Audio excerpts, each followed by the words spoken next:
Hey everybody, this is D Hunter, bringing another action figure review. Today, we're going to look at the Neca, the Conjuring Universe, the Nun, Ultimate Valak. This is a nice horror figure, a creepy looking nun. I think I can put this to a lot of good use.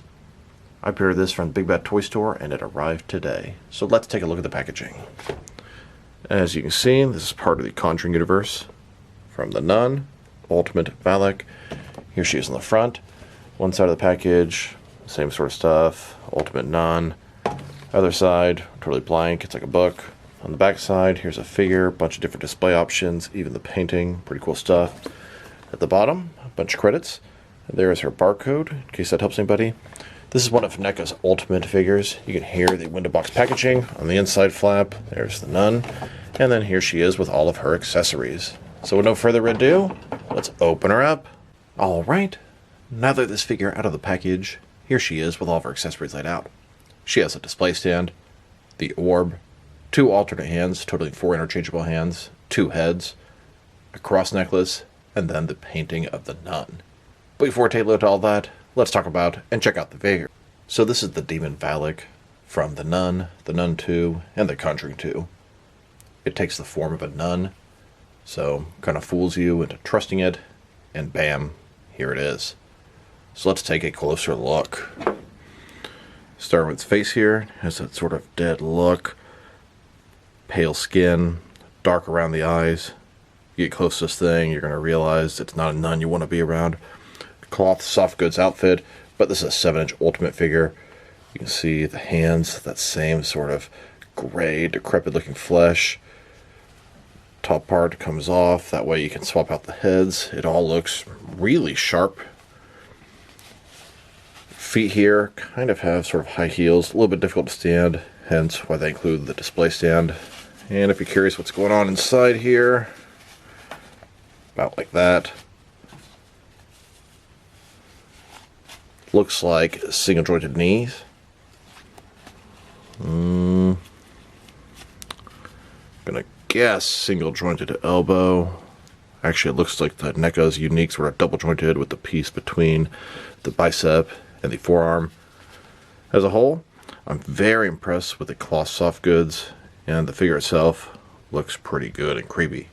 And a closer look at her face and head sculpt, creepy to say the least.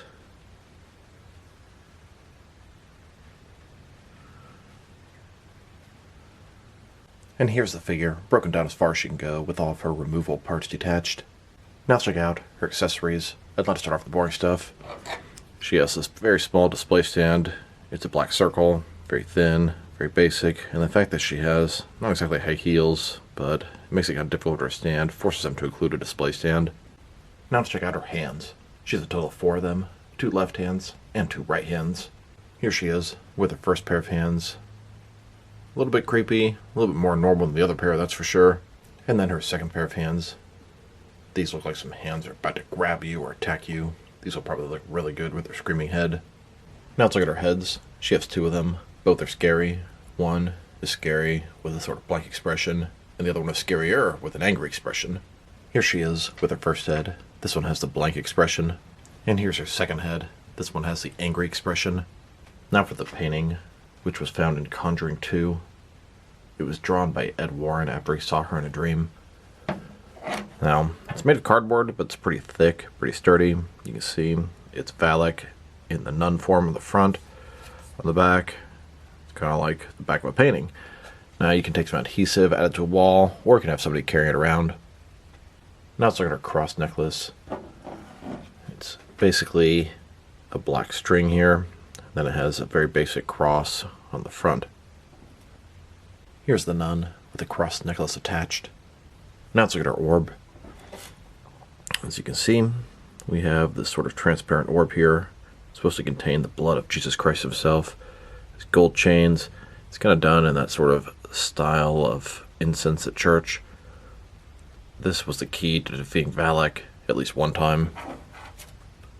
And here's Valak holding that orb. Now to talk about the cloth soft goods outfit. So, we have the sort of top part here. I don't know, veil or whatever. That thing comes off is a totally separate piece. Very impressed with her outfit. It's very well done. This thing has a wire inside of it, a little bendy wire, so you can give it some different shapes, some different personality. Next, she has a removable head. Then she also has a sort of shawl thing. It has Velcro in the back, but just pull off her head. This part gets removed as well. Like I said, also has a Velcro in the back, so you can take it off without the head. And you could probably get the rest of this off, but I really just don't want to mess with it and put it back and have it looking all weird. There's no other bendy wire. The stuff is removable. You can see the legs on the inside, the arms. As a whole, I think it's good. It's a very thin body, but it does have hard plastic inside of both the top and the bottom. There's a full shell under there. Now that we've taken a pretty good look at the figure and her accessories, now for her height. From bottom to the top of her head, right about 7 inches tall, which can translate to just under 18 centimeters. And now for articulation. Starting with her head here.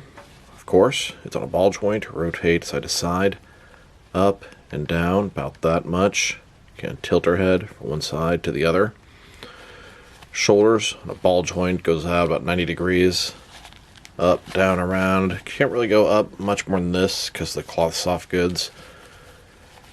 She does have, I think it's double jointed elbows, although they're not going in quite as much as I expect. And really, I don't think she needs them. It does have rotation in the elbow as well. Her wrists rotate, and it's going to be hinged. Torso is one solid piece. Ball joint in the waist, rotate around, forward and back, at least a tiny bit. Legs. Completely does the splits. They go forward, more or less all the way. Back not much. There is a little bit of rotation in the hip, but not very much. Single jointed knee with rotation, and then her ankle forward and back, tilt rock. She is very difficult to stand. You can utilize her display stand, and it's hidden very nicely with her sort of nun outfit. Here's a look at Valak, the nun, creepily walking down a long hallway. You can see her painting in the background. Here's the same image in a little bit darker lighting. And here's a close-up of her face, that blank expression just staring right at you. Next, let's switch to a church-type setting, very appropriate for a nun. Here's a look at the nun, the demon Valak in a church setting with crosses around her, and the same photo in a darker, creepy light. Now let's check her out next to some other action figures, starting off with some of their Conjuring Universe figures. Here she is, next to the Crooked Man. The Crooked Man was supposed to get his own movie spin-off, but it never happened for whatever reason. And here she is, next to Annabelle, who did get her own spin-off movie. Here are all three of the horror figures that Neca has made for the Conjuring Universe. All totally different, all creepy. And here she is, next to a Neca Preacher Jesse Custer figure. Now let's check her out next to some more horror figures. Here she is, next to the recent Neca Nosferatu. Here she is, next to the first several Neca Universal Monsters figures. And then, next to some more recent ones. Here's Valak, next to some more modern horror icons, such as Freddy, Jason, Michael, and Leatherface. And now, next to Pinhead and Jigsaw. Let's not forget about some smaller horror icons, such as Sam, and Chucky, and Tiffany. Here she is, next to a couple of Neca Creepshow figures. And here, next to Neca's The Pale Man. Here's Valak next to King Kong, a different type of horror character. And those were all Neca horror figures. Here she is, next to a McFarlane, Candyman, still waiting for Neca to do a 7-inch version. Now let's check her out, next to some action figures from different various companies, so we can see how she fits in, both scale and style-wise, in case you don't know which lines you can mix her with. Since she's a Neca toy, they're typically the 7-inch scale. I'm going to start off my comparisons with some of the larger action figure lines I collect, and work way smaller. But first, let's check her out with some of her Neca brothers and sisters. In front of you are 5 different action figure lines, all from Neca toys, all 7-inch scale. And now, next to some Jack-specific wrestling figures, and some DST or Diamond Select toys. Here's Valak, next to an egg. And here she is, Next is some McFarlane toys and some DC Direct figures. Then, with both some Mattel and Jazzwares wrestling figures. And now, with some Mezco and Mattel DC figures. And next, with some Mafex and Hasbro Marvel Legends. And finally, next to some SH figure arts and some Jazzwares Fortnite figures. So overall, it's a very nice figure. Biggest complaint I would have is she's really hard to stand, and I hate using display stands. With her, might have to make an exception. Her outfit kind of covers up the display stand by her feet, so it doesn't bother me that much. But the outfit is just so well done. The figure just feels kind of like wrong to have. Feels kind of sacrilegious. It's really because the outfit is just so well done. It just screams none.